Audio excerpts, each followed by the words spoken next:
So it's becoming quite apparent to me that my mother and stepfather have betrayed me. It's becoming quite apparent to me. My stepfather was getting off sexually from my pain and suffering, and my mother too. He was terrorizing me, putting me into a constant state of panic. Um, there was no privacy in the household, so you know, especially from 2016 till 2019. So he knew, obviously, when I was masturbating, for example, he was getting off sexually from my pain and suffering. There's no doubt in my mind. And, for example, when he does work outside, the CPTSD, I mean, he's never touched me sexually, obviously, but the CPTSD, like I hear him doing it and I get really intimidated and I get like a tizzy feeling. I feel like they've terrorized me and they were getting off sexually from my pain and suffering. They say, obviously, maybe you're really sexually frustrated. Maybe you feel the constraints of your life and you blame them by bringing charges of sexual perversity. I mean, it's not like he was touching you or raping you, but I mean, he never laid a finger on you. I don't know. I feel like he got off sexually. I really do. And I think my mother knew and did nothing about it. And that that's what that's what I think, And I think he was terrorizing me, bullying me, and that's just the reality.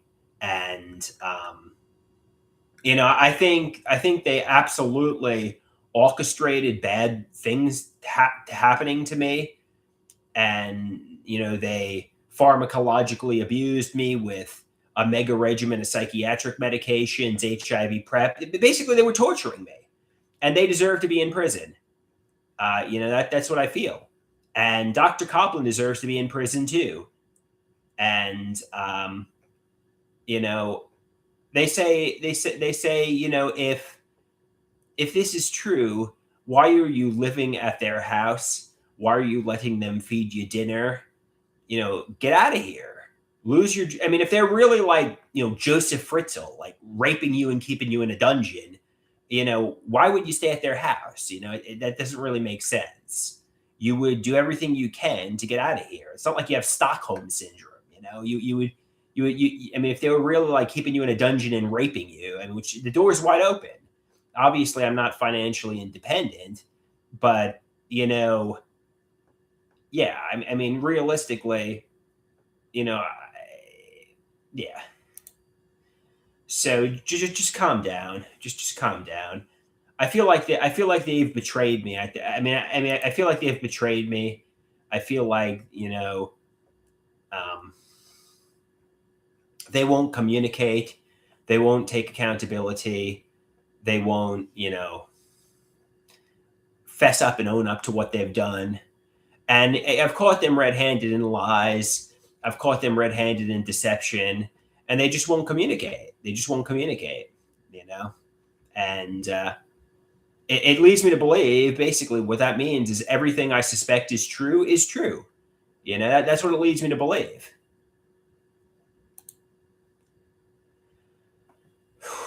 But calm down. Realize I'm having a little bit of an emotional tsunami. But yeah, my mother and stepfather are at the very least sadists. I think they got off sexually too, honestly. I think they got off sexually for my pain and suffering.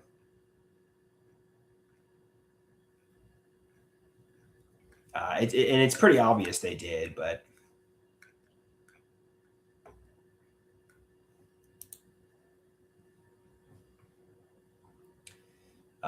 what are you gonna do?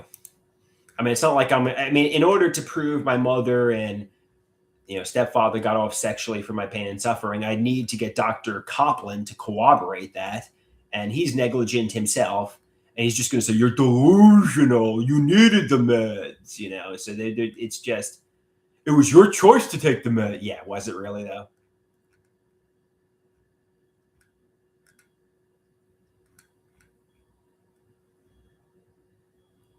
They say, you know, while you feel the constraints of your life, you've spent 20 years, deprived of interpersonal relationships in a solitary fantasy world. No job, no financial independence. Your life has been a living nightmare, and you've been, on top of your mother and stepfather for a good portion of that time. So, maybe you're projecting sexual perversity into their minds. Maybe they don't get off sexually from your suffering. Maybe you're just, maybe you just feel like they're sexual fiends and monsters, but maybe the frustration is coming from you, and that's what's getting projected, um, so try to keep that in mind. And get out of here. Basically, just get out of here. Get a place of your own. If you really think they're sexual sadists who are torturing you, why would you stay at their house?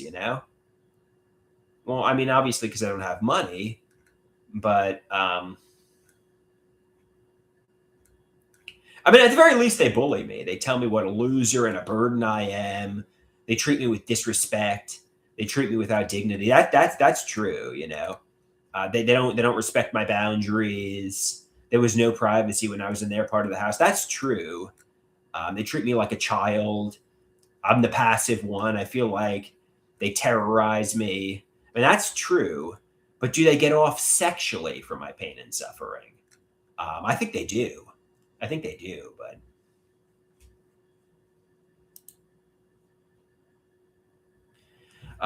somebody says the housing market is very difficult. Yeah, and I have no money. I mean, I could try to get on independent housing list. I could try to get on a list for independent housing. And I want if they did betray me with any of the medications, if they did have sadistic and nefarious premeditated intentions to terrorize and traumatize and pharmacologically abuse me, can somebody communicate and take accountability and tell me what the reality is? Because I really feel like they had sadistic and malevolent intent.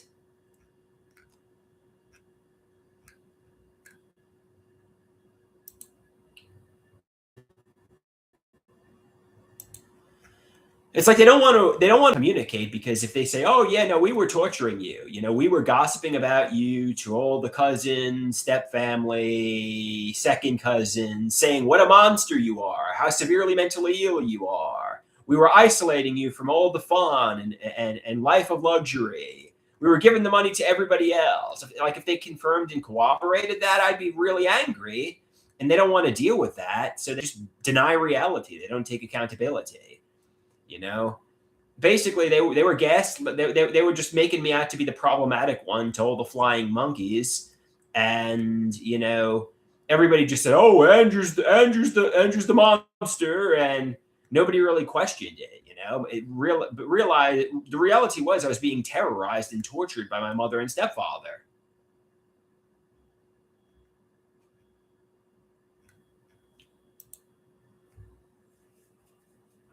That's really the reality.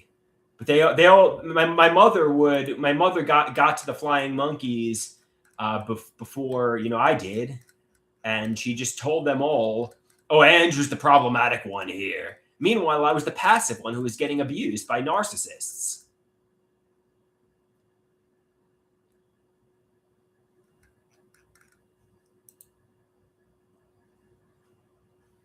That's the reality. And they just wanted to erase that and just basically say I was it was all Andrew. Andrew's crazy. Andrew's delusional. That's what they wanted to do.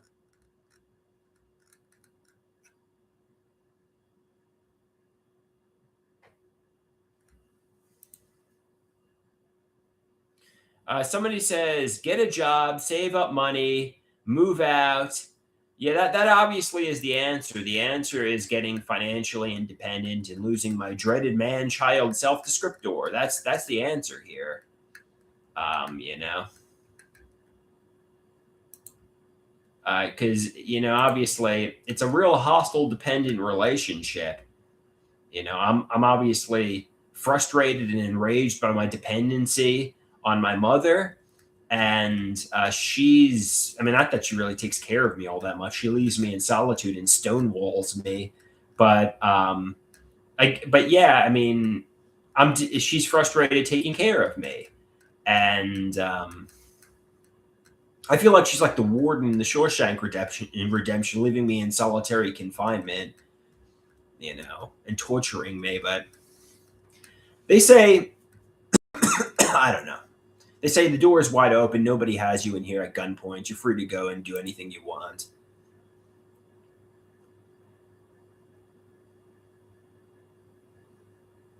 You're just throwing a tantrum, a temper tantrum right now.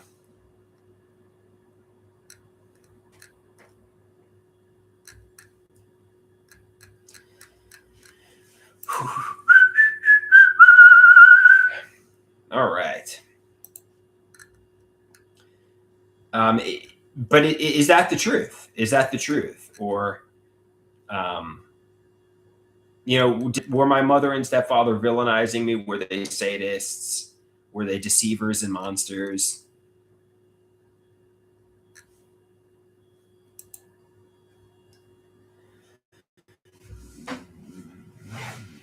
And if I guess in 3 days is Christmas, and my mother got helped me pick out Christmas gifts for my friends, and tomorrow is the art class party.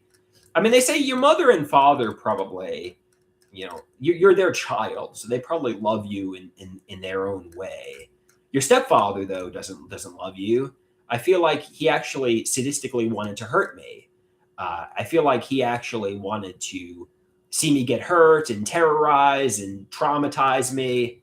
I feel like he got off sexually, and my mother kind of did too. For the past 20 years, but I feel like at the end of the day, my mother wants, I'm her child. My stepfather, I feel like didn't want the best for me. He wanted to see me get hurt and possibly die. That's what I think. And he did not have good intentions for me. He was a monster. He was a sadist.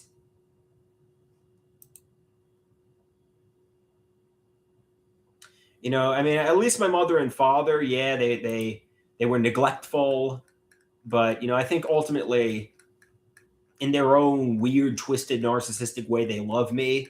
My stepfather did not love me. I mean, he was a sadist who wanted to hurt me.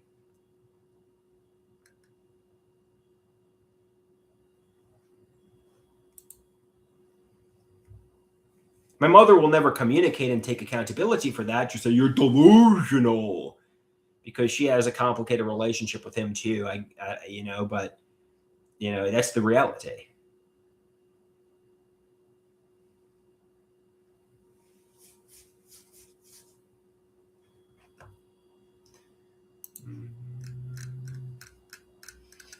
Um,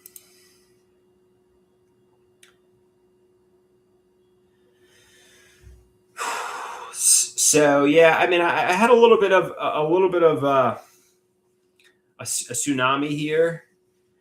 I mean, too bad we don't have a doctor who can boil this down and find out what's true and what's emotional thinking. They say some people have said in the past, "Did you have a good relationship with your stepfather?" No, he probably hated you, and frankly, I didn't like him. Um, did your mother, obviously, even when you were doing nothing wrong, make you walk on eggshells and you know, listen to your stepfather? Yes. I mean, that's true. You were being bullied and abused in that household. I mean, it's just a reality.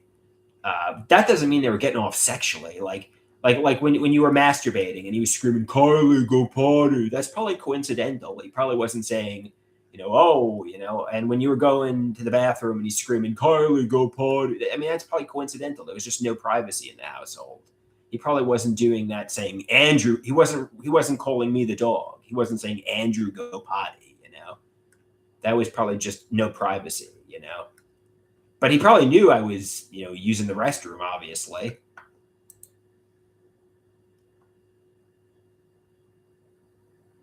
Yeah, I mean, I'm 38. It's time to get out of here. It's time to just get out of this household, you know?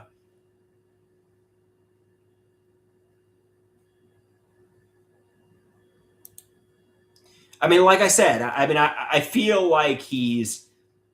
I mean, when my mother and stepfather make love, are they thinking about how we took a happy kid and turned him into a vegetable mind and a traumatized 38-year-old man child? Probably, they're probably not thinking of me when they're making love, if they still make love.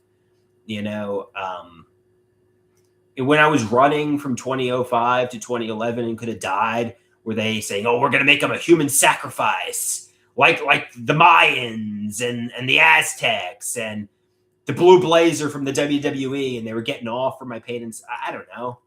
Um, you know,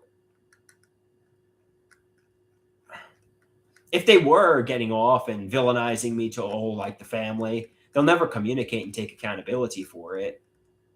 You know, they'll say, "No, it was you. You were sick. You attacked me in 2011." That's what they'll say. You know, you needed the medications. They'll never admit and own up to wrongdoing.